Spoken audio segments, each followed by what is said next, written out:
This video will help you on how you can change your email on your Facebook account.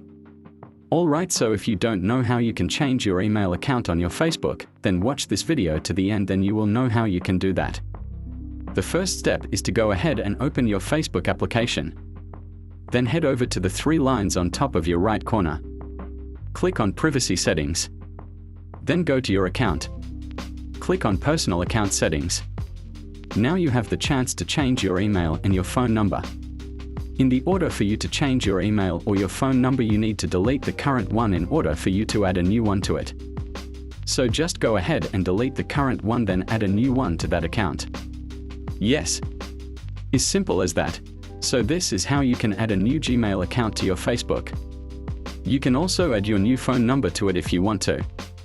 I hope this video is helpful for you. Thank you for watching and don't forget to subscribe.